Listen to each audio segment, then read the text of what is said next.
Good morning, everyone. Welcome back to the online study of Max Divine Educational Hub, and this is Shahnaz, your online social studies teacher. Today, we are going to continue our chapter number 4 of Geography, Class 8th, chapter number 4, Minerals and Power Resources. So, previous class में आपने minerals और उसके types के बारे में पढ़ा था, और आज जो हम पढ़ने जा रहे हैं वो हम एक्सट्रैक्शन ऑफ मिनरल्स के बारे में पढ़ेंगे. ओके, फर्स्ट ऑफ ऑल तो हम ये जान लें कि एक्सट्रैक्शन ऑफ मिनरल्स क्या होते हैं. एक्सट्रैक्शन कहते हैं किसी भी चीज़ को निकालना, और मिनरल्स के लिए हम बोलते हैं खनिज. तो खनिजों का जो निकासी होती है या निकालना होता है वो हमारा एक्सट्रैक्शन ऑफ मिनरल्स कहलाता है. Minerals are usually extracted from ores which are rock having a high concentration of a particular mineral. Minerals को नॉर्मली जो निकाला जाता है वो ओर्स से निकाला जाता है. ओर्स में होते हैं अयस्क. तो अयस्क क्या चीज़ होती हैं? ये हाई कॉन्सेंट्रेशन वाले स्पेशल मिनरल्स के रॉक्स होते हैं, पत्थर होते हैं. The method of taking out of mineral from these rocks buried under the earth is called mining. पृथ्वी के अंदर पाए जाने वाले ये मिनरल जो होते हैं इनको बाहर निकालने की जो प्रक्रिया होती है, जो सिस्टम होता है, वो हमारा माइनिंग यानी कि खनन कहलाता है. किसी भी मिनरल को निकालने के लिए जो मेथड यूज़ किया जाता है वो इस बात पर डिपेंड करता है कि पृथ्वी के अंदर वो कितनी गहराई पर पाया गया है, यानी उसको कितनी गहराई से निकालना है, उसी तरीके का मेथड उसमें यूज़ किया जाता है. कुछ अयस्क ऐसे होते हैं जो पृथ्वी की सरफेस के काफ़ी करीब होते हैं, तो उन्हें सिंपली डग आउट यानी कि सिंपली नॉर्मली उनको खोद करके बाहर निकाला जा सकता है, और वो प्रोसेस हमारी क्वेरिंग कहलाती है. जैसा कि आप सबको पता है कि हमारे पृथ्वी की अलग अलग लेयर्स होती हैं. तो अगर जब ऐसा होता है कि कुछ मिनरल्स ऐसे होते हैं जो हमारी पृथ्वी की फर्स्ट जो लेयर होती है उससे ज़्यादा गहराई में होते हैं, तो उनको बाहर निकालने के लिए या उस लेयर को रिमूव करना पड़ता है, उस लेयर को हटाना पड़ता है. तो उसको हटाने के बाद जो मिनरल को निकाला जाता है वो प्रोसेस हमारी ओपन कास्ट माइनिंग कहलाएगी.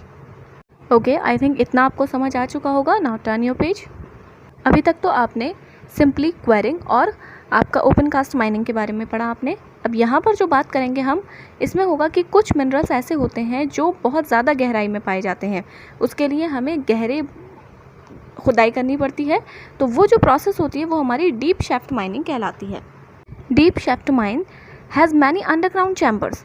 डीप शैफ्ट माइंस में बहुत सारे अंडरग्राउंड चैम्बर्स बने हुए होते हैं, और उन माइंस तक पहुँचने के लिए लिफ्ट का यूज़ भी किया जाता है क्योंकि वो काफ़ी ज़्यादा गहराई में होती हैं.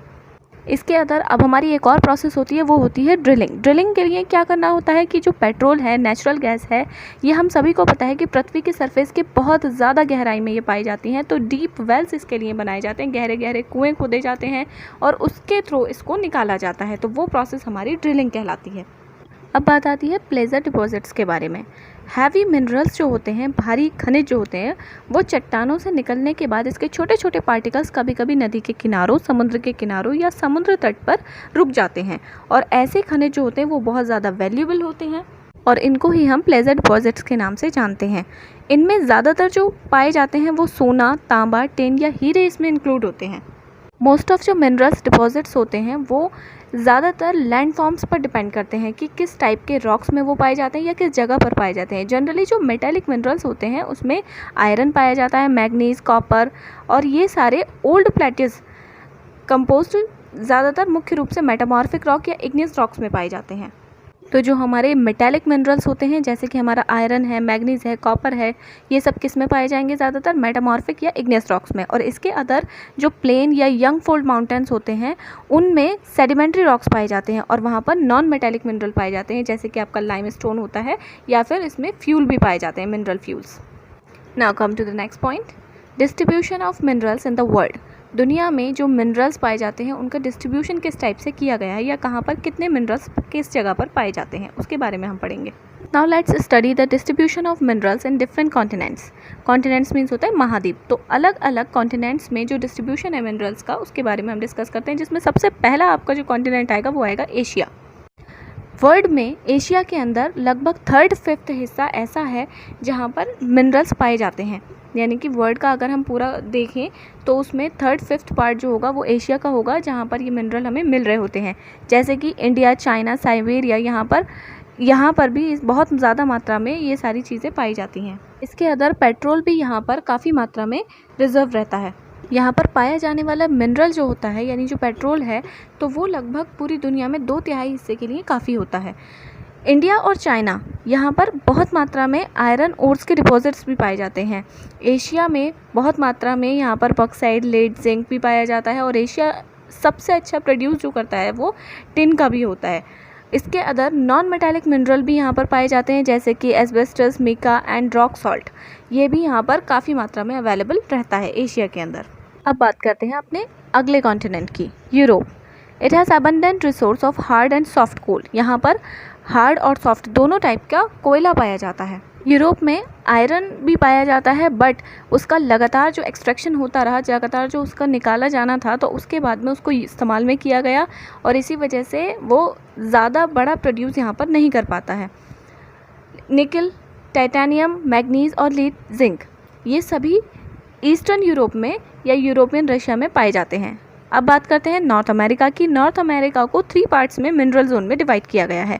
फर्स्ट पार्ट आपका आता है Canadian region north of Great Lakes. यहाँ पर गोल्ड, आयरन ओर और यूरेनियम पाया जाता है। इसके अंदर जो सेकंड पार्ट आपका आता है वो आता है एपलाचियन रीजन। यहाँ पर आपका जिंक, लेड, कोयला एंड एस्बेस्टस पाया जाता है। थर्ड पार्ट है वेस्टर्न कॉर्डिलर्स, तो यहाँ पर आपका कोयला, कॉपर, जिंक और लेड पाया जाता है। इसको 3 पार्ट में डिवाइड करके बताया गया है कि कहाँ पर कौन सा मिनरल पाया जाता है। Okay, now let's discuss about the next continent, South America.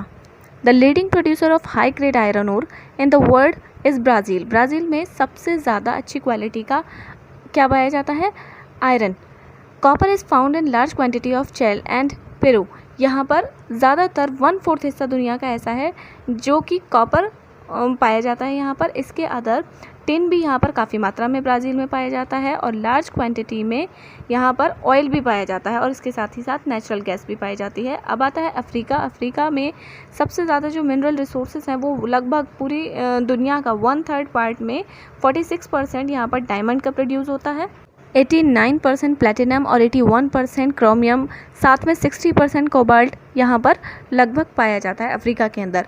किसी भी देश की जो डेवलपमेंट होता है, यानी कि जो इकोनॉमिक डेवलपमेंट होता है, तो वो मिनरल्स पर ज़्यादातर डिपेंड करता है कि कहाँ पर कैसे मिनरल्स पाए जाते हैं। उसके अकॉर्डिंग उसकी सप्लाई जब अदर कंट्रीज़ में होती है तो उससे उन्हें क्या होता है, अर्निंग होती है। तो इसी वजह से ये जो इकोनॉमिक डेवलपमेंट होती है ये इन्हीं मिनरल्स की वजह से हो जाती है। इन सभी मिनरल्स के साथ साथ अफ्रीका के अंदर गोल्ड भी काफ़ी मात्रा में पाया जाता है। अब हमारा नेक्स्ट कॉन्टिनेंट आएगा Australia. It has large deposits of iron और निकल, bauxite, copper, gold, uranium and zinc. ये सभी टाइप के मिनरल्स जो होते हैं ये ज़्यादातर यहाँ ऑस्ट्रेलिया में पाए जाते हैं। It is the largest producer of bauxite, लेकिन सबसे ज़्यादा मात्रा में जो होता है वो बक्साइट पाया जाता है। इसके अंदर गोल्ड भी ऑस्ट्रेलिया में काफ़ी मात्रा में पाया जाता है। नेक्स्ट हमारा है Antarctica. Most of the geological knowledge of the Antarctica is about of mineral present in linked with that of south America, south Africa and Australia.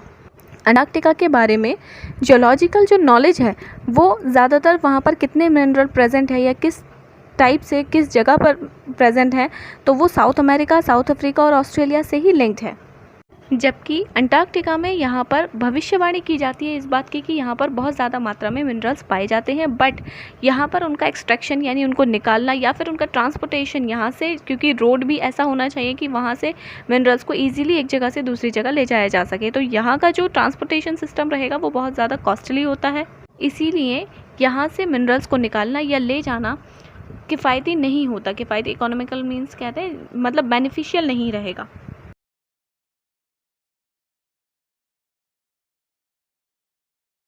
यहाँ पर कोल डिपॉजिट्स बहुत ज़्यादा मात्रा में पाए जाते हैं। लगभग स्टार्टिंग जो होती है अंटार्कटिका की, वहाँ उसके तट से लेकर के ट्रांसेंटरिक माउंटेन तक ये फैला हुआ है। इसके अदर आयरन ओर भी यहाँ पर पाया जाता है और भी मेटेलिक मिनरल होते हैं जो यहाँ पर बहुत ज़्यादा मात्रा में। अभी तो ये आपका टॉपिक था कि किस किस कॉन्टिनेंट में कितने मिनरल्स पाए जाते हैं या कहाँ पाए जाते हैं। अब हम बात करेंगे distribution of minerals in India के बारे में। अभी तक जो आपने समझा वो था कि किन जगहों पर कौन से मिनरल पाए जाते हैं। अब हम आपको बताएंगे कि कौन सा मिनरल किन जगहों पर पाया जाता है। जैसे कि आपका फर्स्ट आता है आयरन। आयरन ओर जो है वो हमारा बेसिक मिनरल है या इसे हम बैकबोन भी कह सकते हैं इंडस्ट्रियल डेवलपमेंट की। It is the found in Jharkhand, Orissa, Chhattisgarh, Goa, Maharashtra और कर्नाटक में ये ज़्यादातर पाया जाता है। अब जो हम बात करेंगे हम पूरे वर्ल्ड की नहीं कर रहे, हम इंडिया की बात कर रहे हैं। आयरन और स्टील इंडस्ट्री बेसिक इंडस्ट्रीज़ हैं जो कि काफ़ी समय से इन्हीं चीज़ों पर डिपेंड करती हैं, आयरन पर डिपेंड करती हैं। जैसे कि कंस्ट्रक्शन के लिए हमें आयरन की ज़रूरत होती है। इसके अलावा जो साइंटिफिक इक्विपमेंट बनते हैं उनके लिए हमें आयरन की ज़रूरत होती है। इंडिया में हाई ग्रेड आयरन भी पाया जाता है जिसे हम मैग्नेटाइट के नाम से जानते हैं। इसके अलावा एक और वैरायटी होती है आयरन की जिसे हम हेमेटाइट के नाम से जानते हैं। नेक्स्ट हमारा आता है बॉक्साइट। ये एल्यूमिनियम बनाता है। Aluminium is obtain from bauxite. Bauxite से ही हमारा एल्यूमिनियम तैयार किया जाता है और इसका इस्तेमाल जो होता है वो एरोप्लेन या यूटेंसिल्स यानी जो बर्तन होते हैं एल्यूमिनियम के वो बनाने में इसका इस्तेमाल किया जाता है। ये ज़्यादातर मध्य प्रदेश, गुजरात, महाराष्ट्र और तमिलनाडु में पाया जाता है। एल्यूमिनियम एक इम्पॉर्टेंट मेटल होता है क्योंकि इसकी जो स्ट्रेंथ होती है मेटल की वो आयरन की ही तरह होती है। इट इज़ एक्सट्रीमली लाइट, लेकिन क्या होता है कि इसमें गुड कंडक्टिविटी होती है, यानी अगर आप इसे गर्म करेंगे बहुत जल्दी गर्म भी हो जाता है ये, तो इसकी कंडक्टिविटी भी अच्छी होती है। इसके साथ में इसमें वेट बहुत कम होता है, ये बहुत लाइट होता है। अब जो हमारा नेक्स्ट है वो है मीका। मीका एक ऐसा मिनरल है जो बहुत सारी लेयर्स में बना हुआ होता है। इसे इलेक्ट्रिकल इंडस्ट्री में यूज़ किया जाता है क्योंकि इसके अंदर एक्सेलेंट स्ट्रेंथ होती है किसी भी चीज़ को इंसुलेट करने की। अब इलेक्ट्रॉनिक इंडस्ट्री में इसका यूज़ किया जाता है। मीका जो होता है वो black, green, red, yellow and brown colour में भी दिखाई देता है। ये कई कलर में पाया जाता है। मीका बिहार, आंध्र प्रदेश और राजस्थान में पाया जाता है। इंडिया सबसे ज़्यादा लार्जेस्ट प्रोड्यूसर माना जाता है मीका का और इसके साथ साथ एक्सपोर्टर भी माना जाता है, यानी यहीं से सबसे ज़्यादा प्रोड्यूस किया जाता है मीका और यहीं से इसका उत्पादन के साथ साथ एक्सपोर्ट भी होता है। Now the next is copper. India is a deficient in copper deposits. India के अंदर कॉपर कहते हैं तांबे के लिए, तो तांबा बहुत कम मात्रा में पाया जाता है। ये मेलिएबल होता है यानी लचीला होता है, डक्टाइल होता है, गुड कंडक्टर होता है हीट का। इसको हम वायर बनाने के लिए भी इस्तेमाल कर सकते हैं क्योंकि इसमें लचीलापन होता है और इसको आप खींच करके कुछ भी चीज़ बना सकते हैं, तो इसीलिए वायर में भी इसका इस्तेमाल किया जाता है और हीट का अच्छा कंडक्टर है, तो इसीलिए ज़्यादातर कॉपर के तार का यूज़ भी किया जाता है। It is found in Rajasthan, Madhya Pradesh and Jharkhand, और ज़्यादातर ये राजस्थान में, मध्य प्रदेश में और झारखंड में पाया जाता है। नेक्स्ट मिनरल है हमारा मैग्नीज़। मैग्नीज़ ज़्यादातर स्टील बनाने में इस्तेमाल किया जाता है। इसके साथ साथ में ब्लीचिंग पाउडर, इंसेक्टिसाइड्स जो कीड़े मारने के लिए बनाया जाता है उसमें, और पेंट में इसका यूज़ किया जाता है।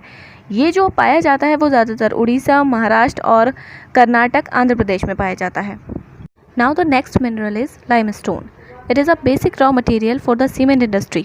ये सीमेंट इंडस्ट्री के लिए बेसिक रॉ मटेरियल होता है। सबसे ज़्यादा जो इसको डिस्ट्रीब्यूट किया गया है वो पूरे देश भर में किया गया है।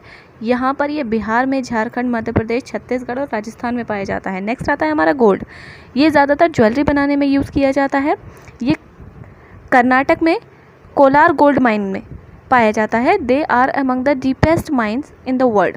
ये सबसे ज़्यादा गहरी खान है पूरी दुनिया के अंदर। नेक्स्ट है हमारा salt. It is obtain from seas, lakes and rocks. ये पत्थरों में, लेक्स कहते हैं झीलों में, या फिर समुद्र में पाया जाता है।